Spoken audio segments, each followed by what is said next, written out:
Hola, buenas tardes. Bienvenidos al episodio número 8 de Pandemia Educativa. Como ya algunos conocen y saben, mi nombre es Jesús Hernández, Chuy, soy director de EVAS Innovación y está también aquí en la llamada Adriana Diego, colaboradora de EVAS Innovación, para esta presentación y esta plática de hoy.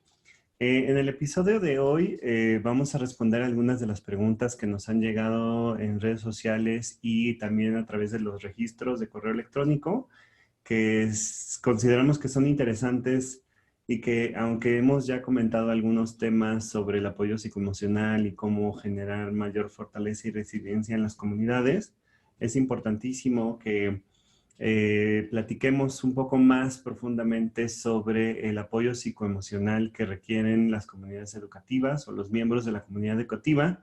En este caso, recordando que los miembros de la comunidad educativa son docentes, estudiantes, padres de familia y todas las personas de liderazgo, e incluso quienes nos ayudan a que todo funcione bien en el colegio, ¿no?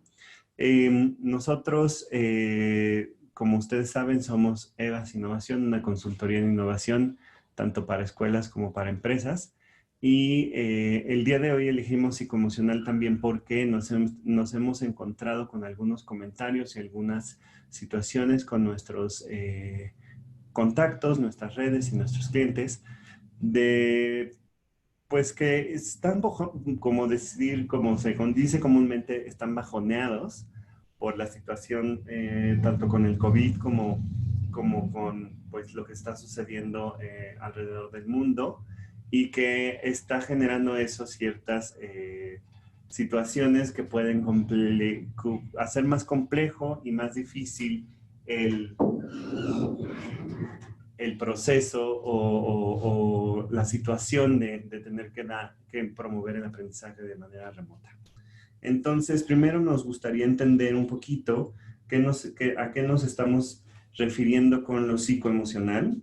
Y bueno, lo psicoemocional es todo aquello todas esas habilidades, engloba todas esas habilidades que están relacionadas a las emociones, a las relaciones y a nuestra reacción ante lo que sucede en el mundo.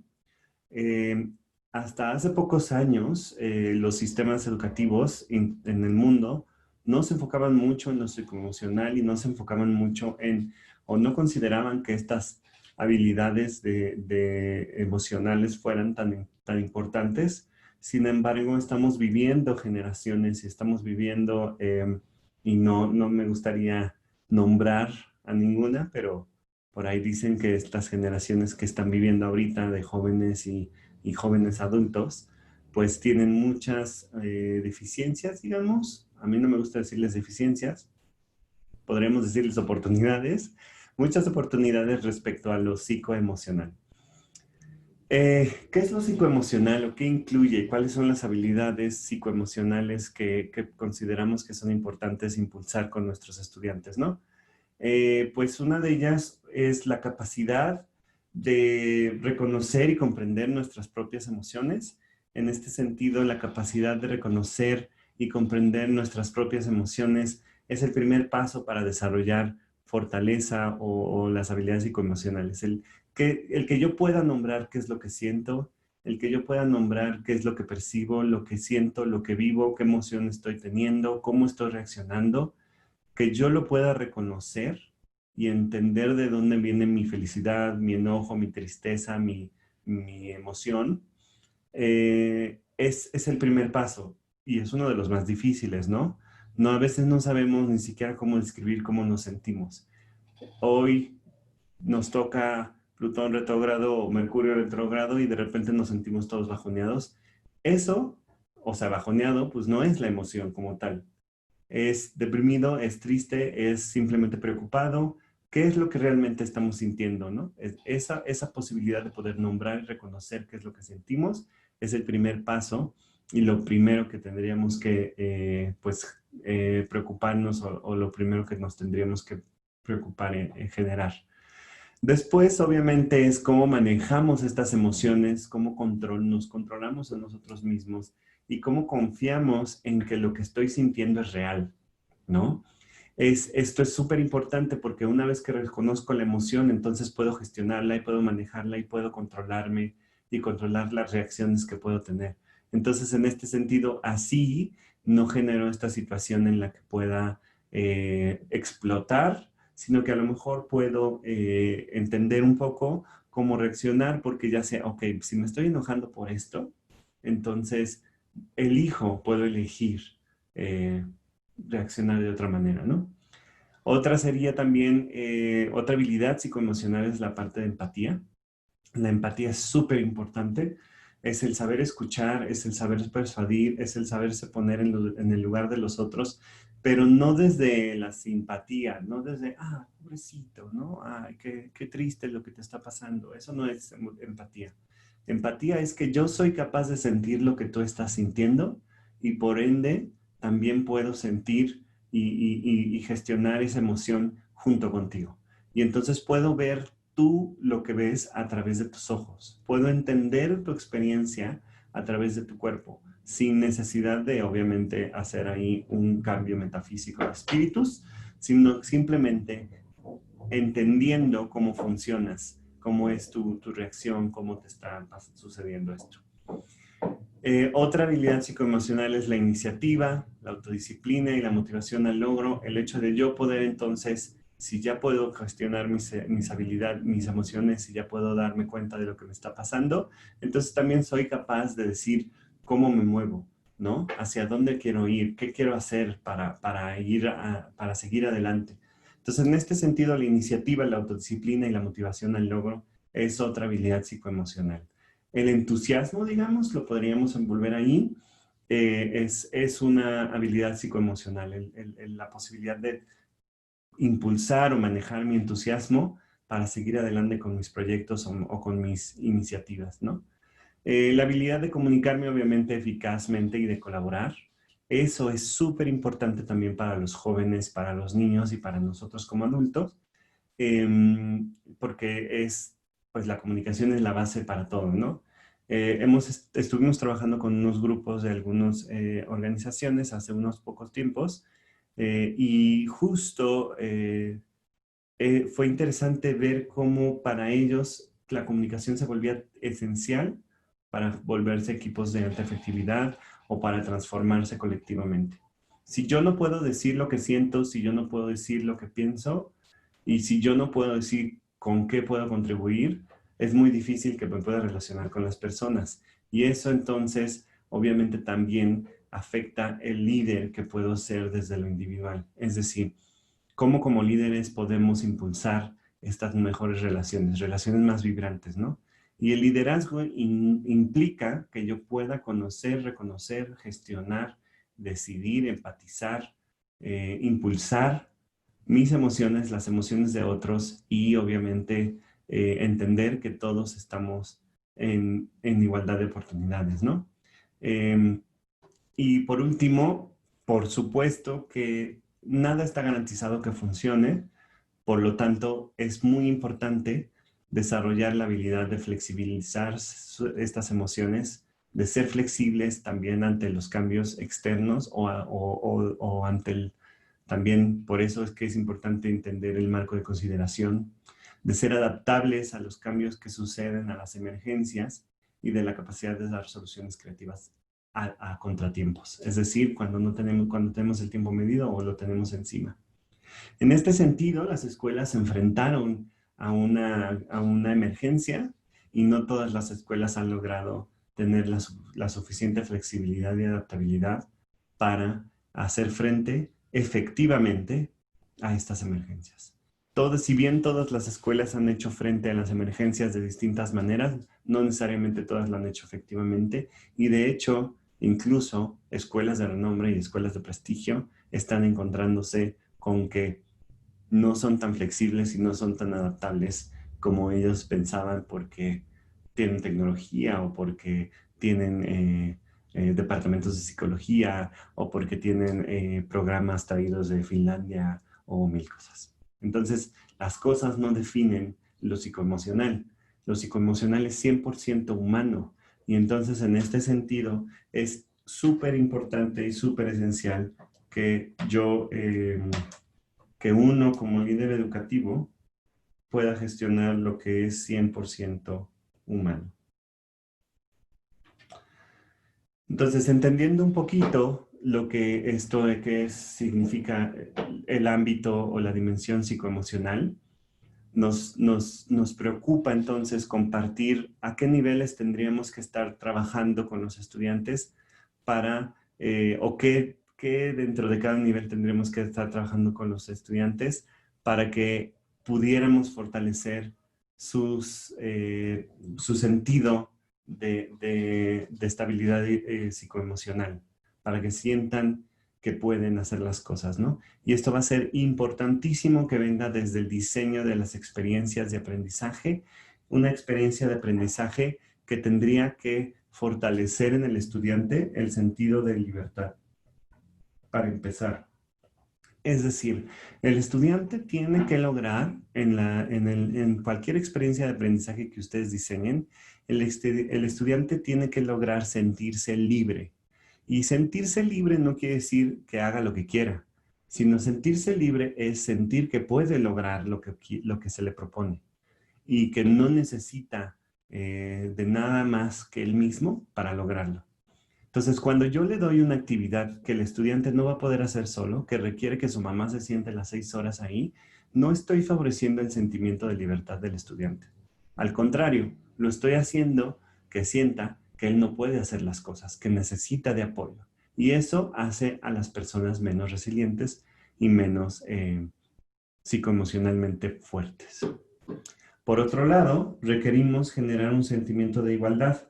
Y en este sentimiento de igualdad, ¿qué quiere decir con esto? Que el estudiante sienta que tu docente o tu líder educativo o tu padre de familia sufres igual que ellos, te enfrentas a la misma situación que ellos, pero también tienes las mismas fuerzas y ganas de salir adelante que ellos. Y entonces, en este sentido, que no sientan los estudiantes que favoreces a los que sí pueden entregar la tarea digital porque a lo mejor usan mejor la computadora o porque tienen su dispositivo personal. Y no siempre todos los niños tienen su dispositivo personal, por ejemplo. También dentro del diseño de la experiencia, favoreces la igualdad cuando el niño tiene esa libertad para hacer las cosas, igual que todos los demás, y que la actividad o la experiencia de aprendizaje diseñada les permite tener igualdad de oportunidades. Entonces, en este momento es esencial y es importante que niños y niñas sientan que pueden por igual, ¿no? Y esto también, otro elemento que hay que considerar en el diseño de las experiencias de aprendizaje es el de la solidaridad. El sentimiento de solidaridad que podríamos generar en un grupo escolar y en los papás que están de ese mismo grupo escolar como docentes es esencial y es importante también para fortalecerse como comunidad de aprendizaje, ¿no? En este sentido, los padres pueden ser unos grandes aliados. Es decir, que todos los padres estén unidos a la misma misión, a la misma misión y a la misma visión que tú quieres generar de estos procesos. Es decir, no vamos a estar peleándonos con los papás, al contrario, tenemos que persuadir y empatizar con ellos para que ellos vivan esta experiencia junto con sus hijos de la mejor manera posible. Por eso es que esta frase que poníamos en los anuncios y en el correo de seamos la luz en la oscuridad, es esencial que como docentes y como líderes educativos adoptemos esa posición de poder ser ese faro que guía no solo a los estudiantes, sino a las familias enteras a continuar con el aprendizaje. Aquí en México, por ejemplo, se estima, y en muchos países de Latinoamérica, el año escolar, por ejemplo, como saben, se terminó en línea. Ya están terminando las escuelas, ya están cerrando las escuelas, vienen las cortas vacaciones para los docentes porque ahora sí hay que prepararse para el próximo año escolar y es muy probable, no sabemos aún porque depende todo de cómo se comporte la pandemia, pero la epidemia, pero es muy probable que no podamos iniciar el año escolar en completa normalidad. En el caso de México, el secretario de Educación claramente dijo que él no iba a abrir escuelas hasta que no estuviéramos en semáforo verde, es decir, con el problema ya controlado y pues para regresar a semáforo verde se espera o se calcula que tal vez nos tome hasta octubre. Entonces, imaginen ese problema, imaginen esta situación, pues la solidaridad se vuelve esencial que empecemos a trabajar desde ahorita.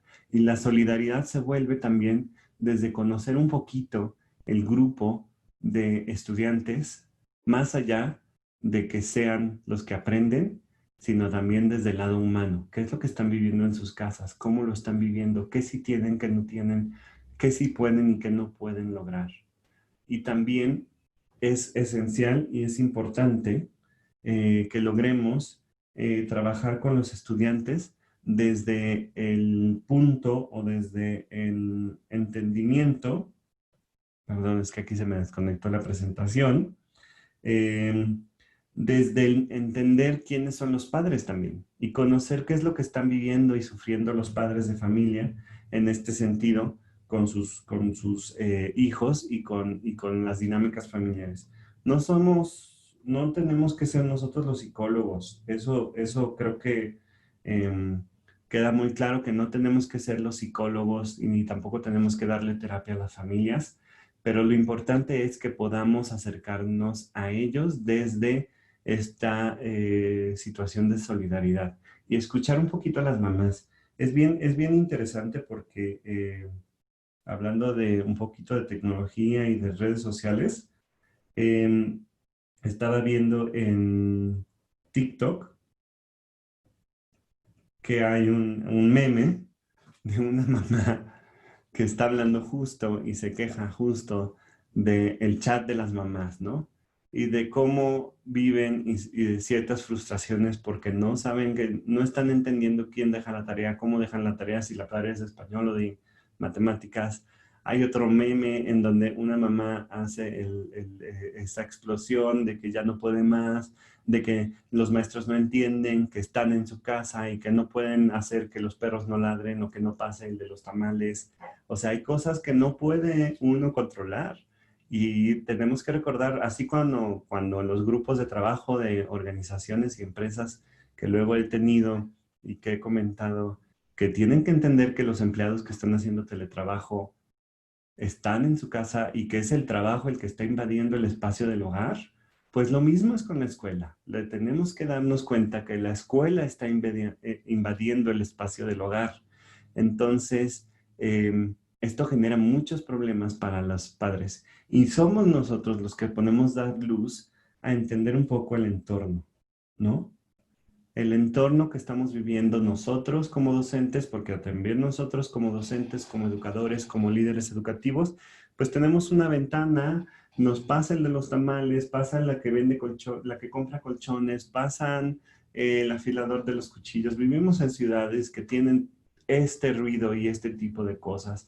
Todos tenemos, o muchos tenemos mascotas que ladran. Entonces, en este sentido, el entorno es importante que nos enfoquemos en lo que sí es importante del entorno y entonces qué sí tienes en tu casa que te puede ayudar a aprender no solamente los temas, sino también a ser la persona flexible, adaptable, resiliente, comunicadora, todas estas habilidades psicoemocionales que nombrábamos hace unos minutos. Entonces el entorno es un potencial de aprendizaje enorme. Si nosotros escuchamos a los estudiantes, nos tomamos el tiempo de preguntarles qué sucede en sus casas, no por el chisme ni tampoco saber qué pasa con sus papás o hermanos y así, sino qué sucede en tu colonia, en tu barrio, en tu edificio, en tu jardín, ¿no?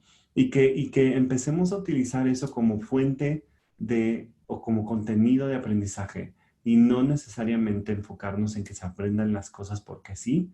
Eso es integrar el entorno y eso genera también mucha paz psicoemocional, porque entonces el niño va a aprender mucha estabilidad porque va a aprender el niño que todo lo que está a su alrededor puede ser una oportunidad de aprendizaje y una experiencia muy, muy poderosa. Y por último, la creatividad es esencial. Y la creatividad es, en este caso, muy importante para que justo desde el entorno de cada uno de los niños puedan crear algo dentro de una visión de lo que queremos alcanzar en la educación. Y estos son 5 niveles, no vienen explicados de esta manera, pero son elementos de 5 niveles y 5 dimensiones clave de los seres humanos de un modelo que se llama Vibrancy, que trabajamos también en como base de las distintas metodologías que utilizamos para innovar. Y estos son puntos clave de las 5 dimensiones, ¿no? La dimensión del yo, la dimensión de la relación con el otro desde la igualdad, la dimensión de la relación con los grupos desde la solidaridad, la dimensión de la relación con la naturaleza, entender el entorno, y esto genera innovación también. Esa es una doble N, ¿eh? Y la creatividad, que también alimenta el espíritu, ¿no? Porque independientemente de las creencias y todo esto, tenemos un espíritu, y es el espíritu el que nos mueve el entusiasmo, es el espíritu el que nos bajonea también cuando nos golpea algo. Entonces, fortalecer el espíritu es fortalecer psicoemocionalmente a los niños y a las niñas, y a nuestros padres de familia, y a nuestros docentes también, los que son de líderes educativos. Entonces, la invitación es abrirse un poco a esta posibilidad de, pues de empezar a rediseñar las actividades con principios de igualdad, de libertad, de solidaridad, retomando el entorno o revalorizando el entorno propio de cada uno de los estudiantes y permitiéndoles ser creativos desde lo que sus intereses promueven. Y esto es cómo se va a poder promover la fortaleza psicoemocional de los niños. Ahora, hay elementos que hay que considerar. Primero, entender si realmente estamos en aislamiento, ¿no?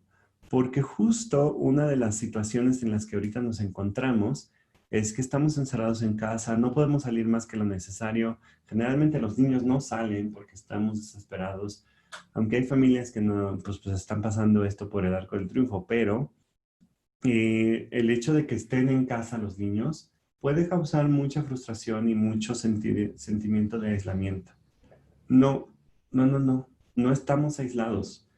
Los niños viven una situación a la cual tienen que aprender a hacer frente, y podemos entonces generar conexión.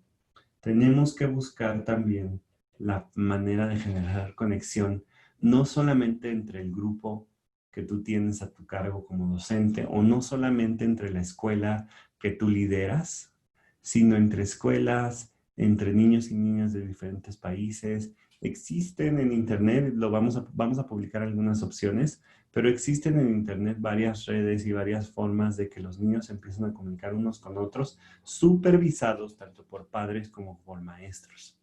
Entonces, aplicaciones que puedes descargar desde tu celular y que puedes ayudar a que tu hijo se conecte con otros niños y niñas dentro del país, dentro de la región y del mundo, ¿no?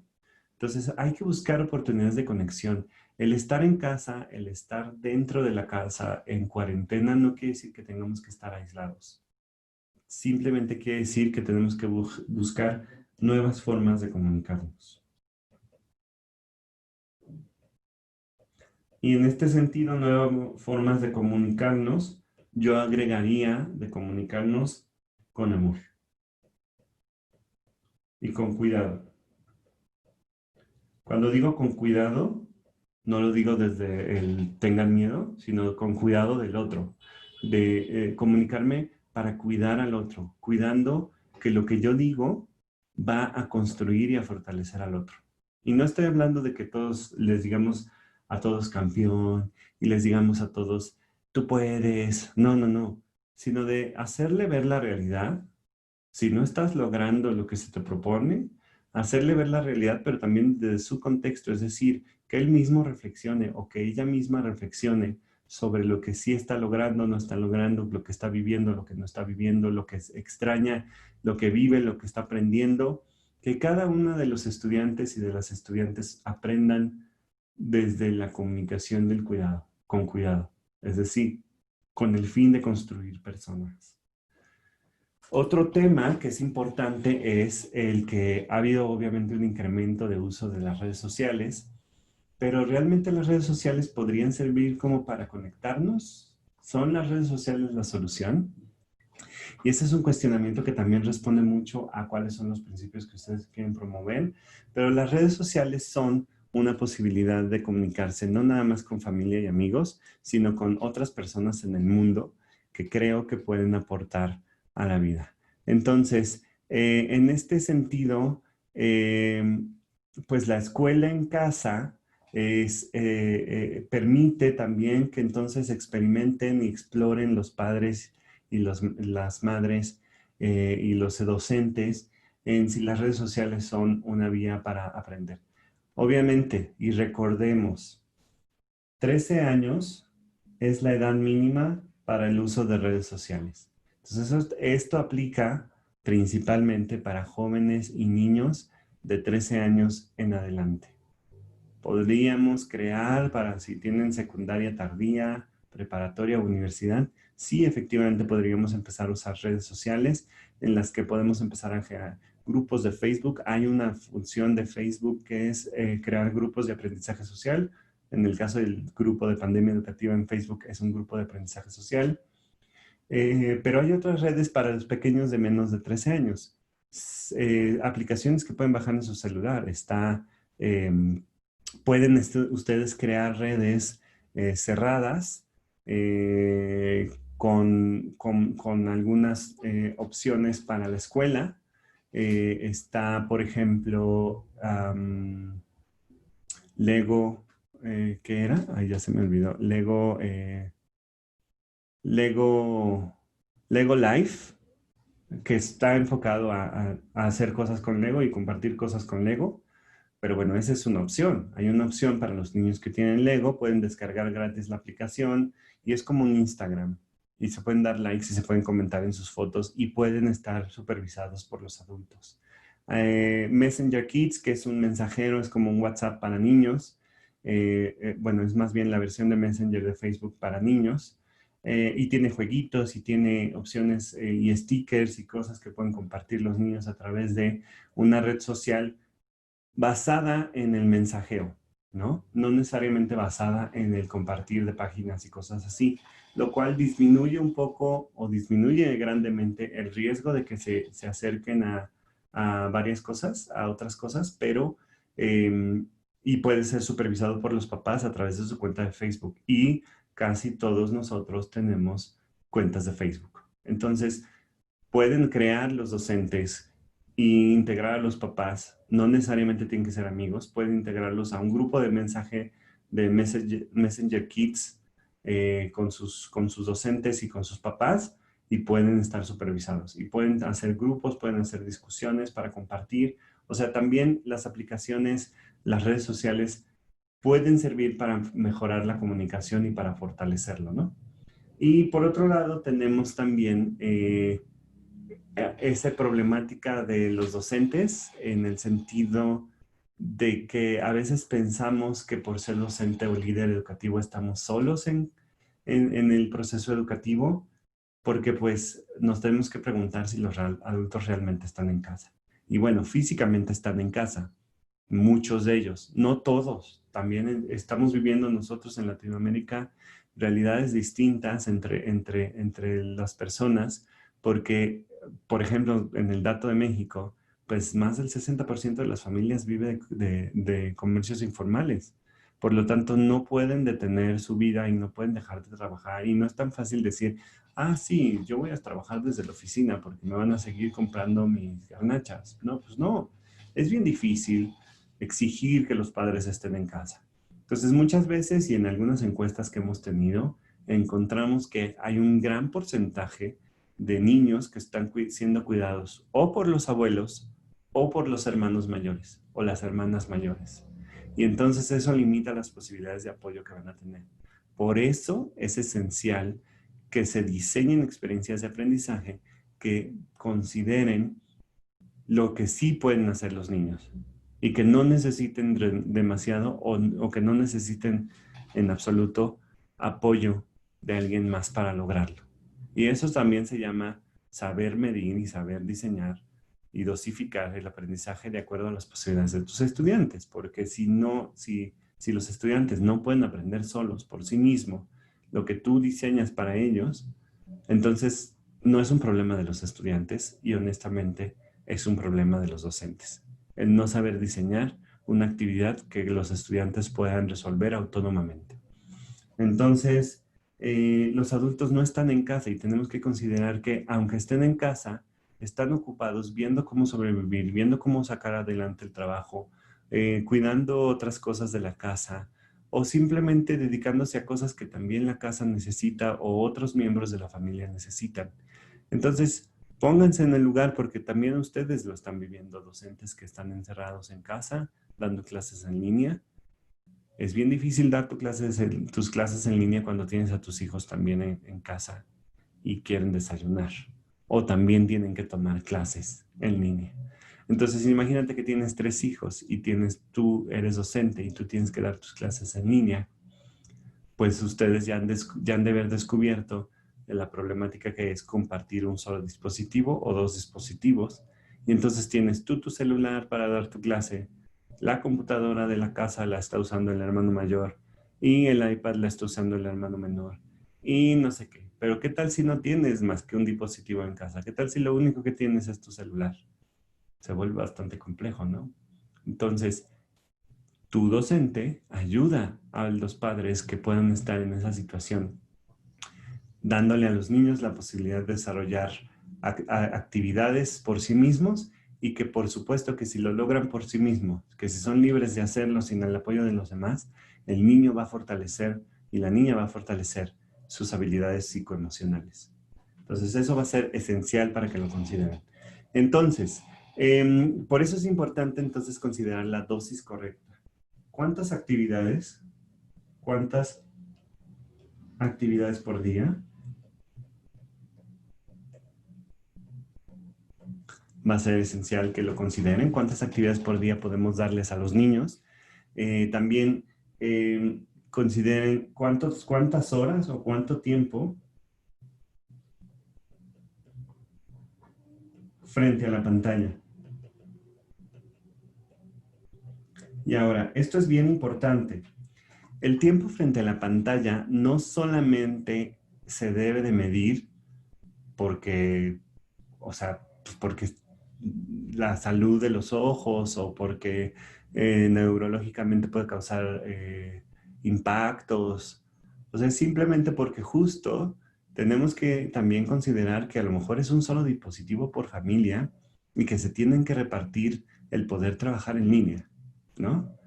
Y cuánto tiempo de frente a la pantalla dependerá mucho de la edad. Lamentablemente, sí existe una limitación muy grande para los pequeños en el tiempo que tienen que pasar frente a la pantalla. El tiempo máximo recomendado de pantalla para un adulto es de 7 horas.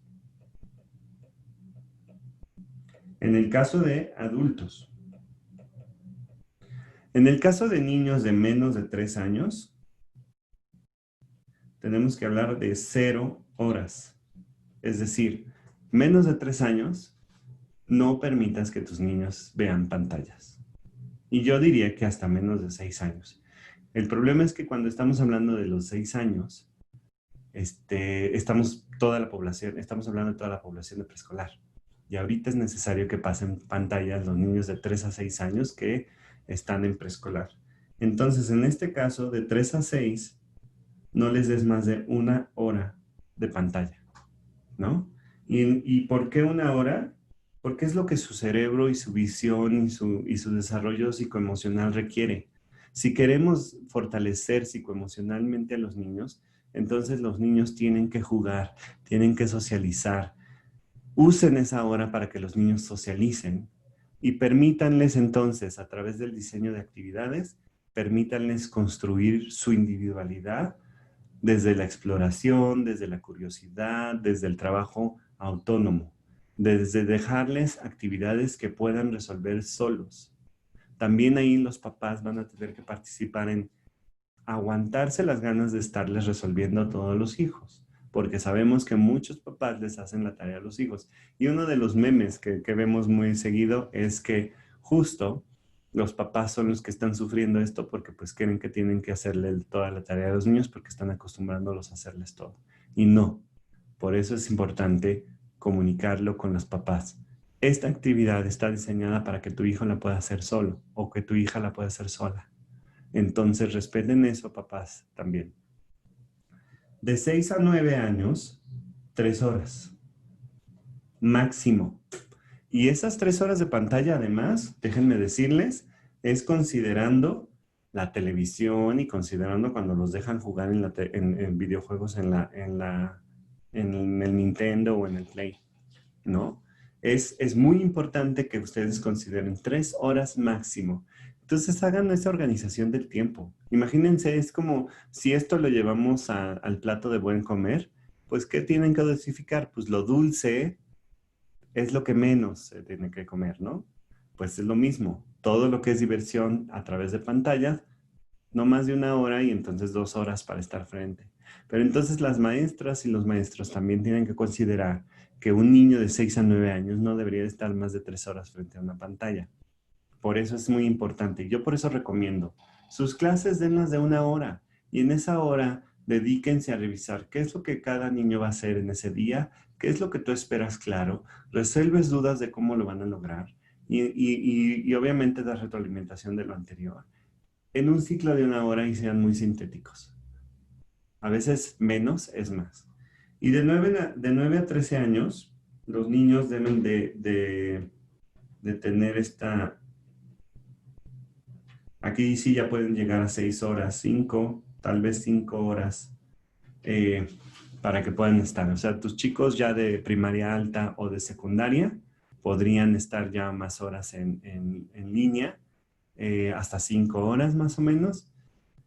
Pero traten de que sea lo menos posible siempre. De que las actividades, el diseño de las actividades les permitan estar menos tiempo frente a la pantalla y más tiempo explorando, experimentando y haciendo cosas concretas, ¿no? Y de 13 años más, pues sí, ya se mide como adultos. Ya pueden estar las 7 horas frente a la pantalla, pero porque estamos hablando entonces de que ya son secundaria, prepa, ya tienen que hacer ensayos, ya tienen que hacer resúmenes más largos, ya tienen que hacer cosas más originales, cosas más creativas. Y estar frente a la pantalla va a incluir, como les digo, estas recomendaciones no son mías, son de la ciencia, en donde dicen, sí, efectivamente, ojos en desarrollo tienen que tener controlado en las horas de pantalla que ustedes, a la que se exponen. Por lo tanto, el diseño de las actividades tiene que considerar lo menos posible las pantallas y lo más posible la creatividad, lo más posible la exploración con lo concreto. Por eso es importante que lean, trabajen, cuestionen, pregunten, ¿no? Tal vez podríamos tener un poquito más de tiempo ahorita por lo mismo de la pandemia, pero traten de disminuir el tiempo de pantalla y aumentar los tiempos de construcción, de creatividad, de exploración en su entorno de los niños. Y eso es súper importante. La dosis correcta de actividades también.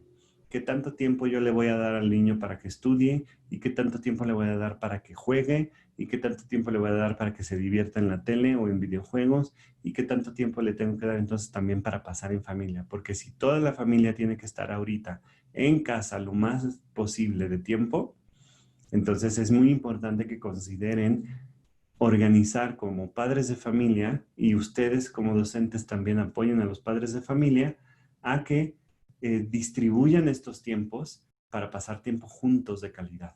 Y eso también fortalece las habilidades psicoemocionales de los niños. El hecho de que puedan identificarse con su propio clan, identificarse con su propia tribu, su familia, que normalmente no pasa porque estamos acostumbrados con el sistema educativo a que los aventamos a la escuela y nos olvidamos de nuestros hijos 8 horas al día.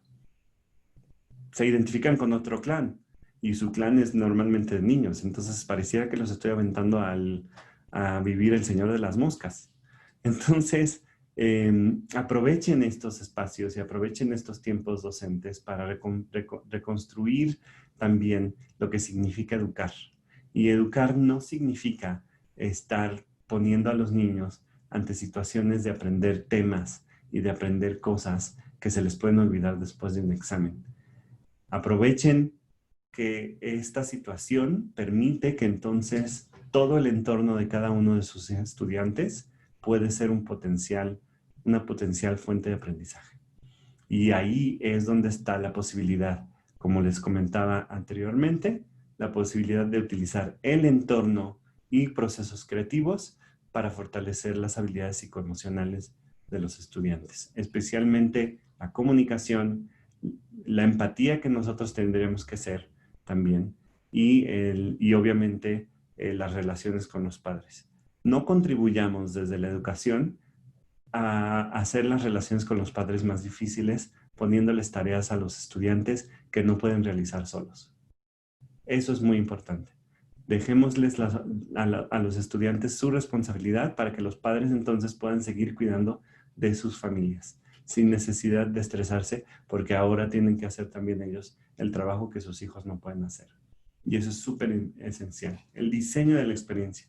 Por eso desde la creatividad, que no hay un estándar como decir bueno o malo, sino más bien se mide en cómo te está funcionando, es muy importante que se trabaje así.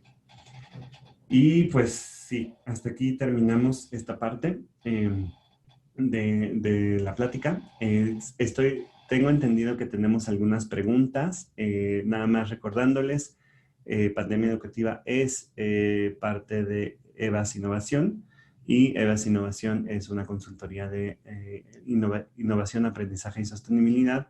Trabajamos con escuelas y empresas y ahí están nuestros datos. Pero bueno, pasemos a la parte de las preguntas.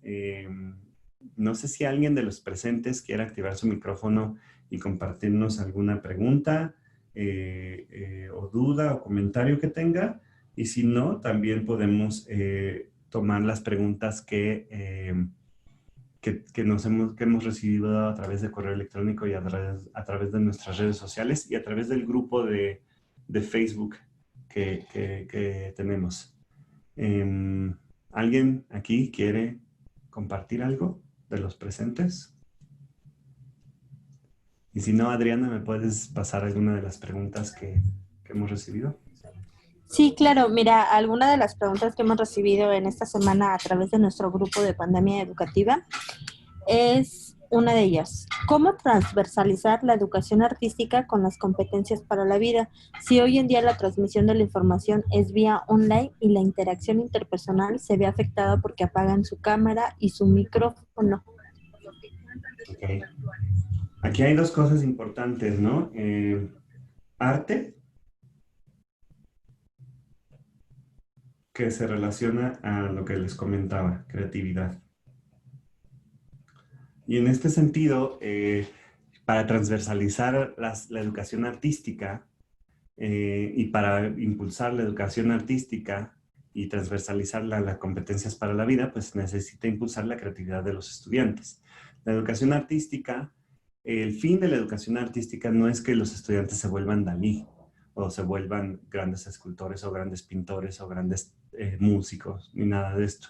El fin de la educación artística es que los estudiantes aprecien el lado sensible de la humanidad, el lado sensible de los seres humanos y el lado de expresión y de creatividad que tenemos. Y que eso permita inspirarlos a usar ciertas habilidades creativas que normalmente relacionamos con el arte, pero no nada más se relacionan con el arte, a su vida cotidiana. Para hacerlo viene desde dos cosas. Uno, ¿qué diseño como experiencia? Y la otra, ¿qué evalúo? Y en este sentido, el diseño de una experiencia de aprendizaje que impulse la apreciación artística o la creatividad tendría que favorecer eso, que los estudiantes autónomamente puedan crear cosas. Si tienen iPads, por ejemplo, pueden bajar las guías que se llaman Everyone Can Create, Creatividad para Todos. Están en inglés y en español. Y hay una guía para docentes, Creatividad para Todos, para docentes, que justo explica y les da muchos consejos de cómo generar experiencias para que los estudiantes creen contenido desde la fotografía, el dibujo, la música y el video, ¿no? Esas son 4. Pero cualquier celular y cualquier tableta puede ser una opción para crear algo. Ahora, como les digo, no nada más tienen que pensar en la creatividad a través de un dispositivo, también pueden combinar medios, ¿no? Y combinar cosas. La creatividad puede ser desde escribe una historia, desde modela algo con plastilina, pero eso lo pueden empezar a unir a través de la tecnología, si cuentan con ella, con estas guías, por ejemplo, que les estoy recomendando. Sin embargo, también el diseño de la actividad tiene que tener un fin transversal hacia una competencia. Y para que tenga competencias para la vida, y es decir, integre las habilidades psicoemocionales, que son el tema de este día, tendríamos que integrar entonces dentro de la consigna o las instrucciones de esa actividad, la expresión de las emociones que está teniendo a través de este proceso creativo, ¿no? Esa es una de las cosas. ¿Qué sentiste cuando creaste esto? ¿Qué sentiste cuando por fin lograste tomar la fotografía que te gustara? ¿Qué sentiste cuando lograste hacer una animación con la plastilina? ¿Qué sentiste cuando lograste el dibujo que querías lograr? Cuando te gustó, cuando por fin dijiste, este es el dibujo que quiero hacer. ¿Qué expresa, no? ¿Qué puedes expresar a través de ese dibujo? Por ejemplo, en las clases que doy de investigación activa, utilizamos una de las consignas es que no solamente la narrativa sea el entregable, sino que el entregable incluya una expresión creativa del proceso que están teniendo a través de un solo dibujo, un símbolo, un mapa, un collage, lo que los estudiantes elijan, pero que sea una expresión distinta a la narrativa, distinta al texto. Y eso los pone en jaque porque normalmente no estamos acostumbrados a ser tan creativos. Pero bueno, ese es uno. Desde el diseño de la actividad se empieza a integrar a través de la creatividad, la apreciación del arte. Pero por otro lado, ¿qué es lo que voy a evaluar? Porque si yo nada más le digo, mándame una foto de tu producto, pues puedo arriesgarme a que sean los padres, en el caso de los pequeños, a que sean los padres los que estén haciendo el trabajo. Si yo les pido más bien, mándame la narrativa o cuéntame cuál fue tu experiencia durante la creación de esto, con fotos o algo así, entonces vamos a poder ver si sí o no están creando las cosas, ¿no? Y no porque desconfiemos de los padres, pero sí existe una cultura en la cual los padres generalmente llevan toda la carga de los trabajos creativos. Cuando tienen que hacer una maqueta a los estudiantes, generalmente los padres son los que terminan haciendo la maqueta. Entonces viene desde el cómo se diseña la actividad y qué es lo que quiero evaluar de la actividad. Y lo que quiero evaluar de la actividad es entonces cómo está viviendo estas competencias para la vida. Tengo que hacer las preguntas pertinentes. ¿Qué es lo que estás sintiendo? ¿Cómo comunicaste? ¿Cómo te escuchaste a ti mismo? ¿Cómo te diste cuenta de lo que quieres expresar? ¿Por qué para ti es importante expresar esto? Y entonces cuando el niño tiene la oportunidad de generar un proceso de reflexión sobre sí mismo y sobre sus emociones, fortalece a través de la creatividad y obviamente del arte sus habilidades psicoemocionales y sus competencias para la vida. Ok, ¿otra pregunta? Sí, tenemos otra pregunta que nos hicieron a través del Facebook. Nos dicen que, como bien ya hablaste de las habilidades psicoemocionales y el acompañamiento que hay que darles a los alumnos, pero nos dice que qué tan viable se considera que el acompañamiento se haga durante ese tiempo de vacaciones o bien que se realice ese acompañamiento cuando ellos vuelvan a ingresar a las clases físicamente. No estoy entendiendo muy bien. ¿El acompañamiento de qué? Psicoemocional. Tenemos que entender varias cosas importantes aquí. Una cosa es el docente. Y nosotros, la propuesta y lo que estamos platicando en este episodio es que el docente puede contribuir y promover la fortaleza y el desarrollo de las habilidades psicoemocionales porque además en la mayoría de los programas educativos de la región y en el caso del de México también, nos piden que como docentes se solicita que se desarrollen las habilidades psicoemocionales o socioemocionales o todo lo que tiene que ver con emociones, que sí se tomen en cuenta. Entonces el docente hace lo que puede desde sus habilidades didácticas para lograrlo, pero el acompañamiento psicoemocional no necesariamente es la capacidad o está en las posibilidades de un docente. Por eso es importante que las escuelas tengan un departamento de psicología.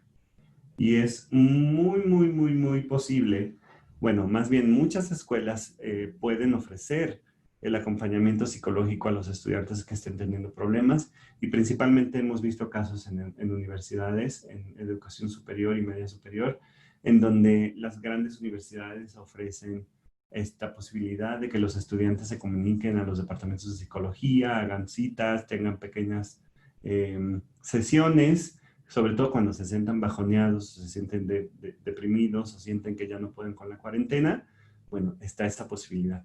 Pero en el caso de secundarias, primarias y preescolares, si bien algunos docentes pueden tener formación en psicología, no puedes mediar entre desarrollar habilidades psicoemocionales desde la educación o dar un acompañamiento psicoemocional desde la psicología. Y entonces ahí es muy importante hacer esta distinción entre la pedagogía y la psicología. No porque una sea contraria a otra o porque una no pueda hacer lo que la otra, sino porque es muy importante definir y diferenciar. Una comunidad de aprendizaje, líderes educativos, docentes, todos ellos, puede ser un fortalecedor y puede ser un promotor de la estabilidad y la salud psicoemocional de los estudiantes a través del diseño de actividades que les permitan a los estudiantes desarrollar la autoconfianza, el entusiasmo, la seguridad de sí mismos, gestionar sus emociones, todo lo que vimos al principio de esta plática. Pero si empezamos a ver problemas en los que los estudiantes están realmente sufriendo y realmente teniendo una situación que les está dificultando el aprendizaje, tiene que suceder exactamente lo mismo que sucede en la escuela cuando encontramos niños con dislexia, con dislaslia y con mil problemas que existen. Se les tiene que recomendar otro tipo de acompañamiento ya más especializado desde la psicología en el fortalecimiento de sus habilidades psicoemocionales. Entonces, si bien la comunidad, a lo que voy es que si bien la comunidad educativa puede ser un faro y un lugar y un espacio, virtualmente hablando, que permita que el estudiante sienta esta fortaleza psicoemocional, porque se está generando también en la sesión anterior que hablamos de comunidades de aprendizaje, y en otra sesión en donde hablamos del mandala de resiliencia, integrar estas cosas dentro de la educación es entender que las personas somos seres humanos y tenemos emociones y no aprendemos solamente con la cabeza, aprendemos también con el corazón y haciendo y teniendo experiencias. Pero cuando nos encontramos otras situaciones, acompañamiento psicoemocional como tal, primero no va a ser necesario para toda la comunidad. Hay estudiantes y familias más resilientes y más fuertes, pero si es igual, el principio es el mismo que en todas las escuelas. Si vemos que un estudiante requiere mayor apoyo que el apoyo didáctico para el desarrollo de sus habilidades psicoemocionales, entonces tendría que entrar el departamento de psicología del colegio, si es que cuenta con él. Y si no cuenta con él, entonces el colegio tiene que generar las redes para que los padres puedan contar con ese servicio, aunque tengan que pagarlo adicionalmente, pero se hace la recomendación. Y se hace la recomendación sustentada con obviamente el entendimiento docente y el entendimiento pedagógico de lo que significan las habilidades socioemocionales. ¿Estoy respondiendo a esa pregunta, Adriana? Sí. Ok. Entonces, no es lo mismo la pedagogía que la psicología. Valoren en los colegios que pueden tener psicólogas, valoren que una cosa es que yo eduque para desarrollar habilidades psicoemocionales y que genere una comunidad de aprendizaje que fortalezca las habilidades psicoemocionales de los estudiantes.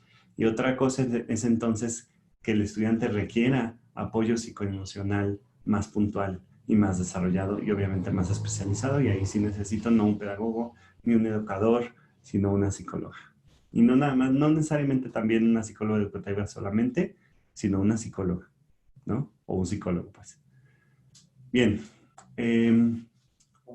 tenemos tiempo de otra pregunta. No sé si alguien de aquí tenga alguna otra pregunta o quiera hacer algún comentario. Les invitamos a abrir el micrófono. Hola, hola. Y si no, pues lanza otra pregunta, Adri. Seguramente hay más. Sí, tenemos otra pregunta que fue a través de las redes sociales y nos dicen que cuáles serían las herramientas actuales que se deberían de contemplar para que se logre un aprendizaje significativo, que era lo que mencionabas, creativo, y no solo la utilización de un dispositivo o dispositivos. Sí, ok. Creo que eso ya lo respondí previamente hoy, pero igual, o sea, es eso. Tienes tu dispositivo. Generalmente el dispositivo nos da varias posibilidades de trabajar textos, de leer, de escuchar, de ver las videoconferencias, de tener exploraciones en Internet, de conectarnos socialmente a través de las redes. Los dispositivos dan tres posibilidades. Primero es ampliar las conexiones sociales, ¿no? El otro es la investigación y la exploración. Perdón, investigación y exploración. Ahí. Exploración. Y el tercero, que es muy importante, es también el de la expresión. Y es ahí en donde está la posibilidad de fortalecer el uso de la tecnología con un significado más allá de los temas. Las conexiones sociales ayudan muchísimo al desarrollo de habilidades psicoemocionales. La investigación formal y la exploración ayudan muchísimo al desarrollo de habilidades psicoemocionales también, pero la posibilidad que nos ofrecen de expresión es súper poderosa. Y el hecho de que los estudiantes puedan grabar videos, bajar aplicaciones para hacer animaciones, para hacer infografías, para expresarse a través de dibujo digital, de fotografía, de música, todas esas aplicaciones permiten no solamente expresar lo que tienen en la cabeza, sino también lo que tienen en el corazón. Este es un cerebro, ¿eh? En el corazón y su experiencia de lo que hacen en la vida. Esta es una manita. Entonces, recuerden siempre relacionar estos tres: cerebro, corazón y la capacidad creativa que tenemos, la capacidad de hacer. Esa es la manera en la que el uso de la tecnología se vuelve relevante y no solamente receptivo. Y eso sucede, ese es el gran reto que tenemos. Queremos replicar ese modelo receptivo de el maestro dice y el estudiante absorbe, que sucede en un salón de clases. Queremos replicarlo en la tecnología y no, la tecnología nos permite hacer de este aprendizaje en donde el docente le dice al estudiante qué hacer desde su supuesta superioridad, podemos generar otro tipo de relaciones entre docentes y estudiantes más radiales, más orgánicas y más naturales, ¿no? Esa es la solución. Sean creativos, utilicen la creatividad y promuevan que los estudiantes generen productos creativos. Hola, Cristina López, nos saludas en el chat. No sé si quieras comentar algo o nos quieras hacer alguna pregunta desde la Ciudad de México. Hola, solamente saludarlos, me da mucho gusto poder entrar y conocerles, es la primera vez que estoy con ustedes. Lo que he escuchado hasta ahorita estoy totalmente de acuerdo y tiene que ver con la diferencia entre la pedagogía que utiliza el docente y los asuntos psicopedagógicos que el psicólogo podría poner en marcha para el apoyo de los chicos.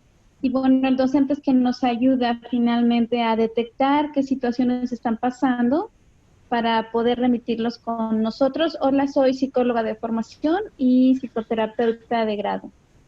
Mucho gusto a todos. Gracias, Cristina, y bueno, gracias por haber estado con nosotros hoy y por tus palabras. Y bueno, pues sabes que aquí estamos todos los jueves. Eres bienvenida para participar en vivo con nosotros. Y si no, de todos modos, en las grabaciones también estamos disponibles. Bueno, pues se nos acabó ya el Muchas tiempo. gracias. Gracias. Se nos acaba ya el tiempo. Vemos que se acaban de unir algunas personas. Ya estamos terminando. Gracias por pasar a saludar. Bueno, Héctor ya estaba aquí desde hace un rato. También está yo, no sé quién es yo. Hola, yo. Y Eloísa, bienvenidos y gracias por pasar a saludar. Van a poder ver el programa grabado en la semana que sigue. Va a subirse al canal de YouTube. Ya están los otros 7 episodios que hemos grabado en el canal de YouTube. Y también en su registro o a través de las redes sociales, síganos. Tenemos redes sociales, bueno, tenemos un grupo en Facebook que se llama Pandemia Educativa. Si lo buscan así, Pandemia Educativa, nos van a encontrar. Y tenemos nuestra lista donde pueden ver estos capítulos de Pandemia Educativa en YouTube. En YouTube ya están 7 capítulos. Este lo vamos a subir en cuanto lo podamos procesar. Yo creo que a más tardar el mañana o el lunes ya está arriba. Para los que acaban de llegar, lo podrán ver ahí y mándenos preguntas, mándenos temas de interés, qué otras cosas quieren que discutamos. Siempre en la educación es muy complejo y hay muchísimas cosas que podemos discutir y bueno, pues estamos ya cerrando el día de hoy. Gracias a todos por este episodio 8 de Pandemia Educativa y nos estamos viendo el próximo jueves a las 16 horas México, Lima, Bogotá, 17 horas en Chile y muchas gracias. Que tengan muy buena tarde todos.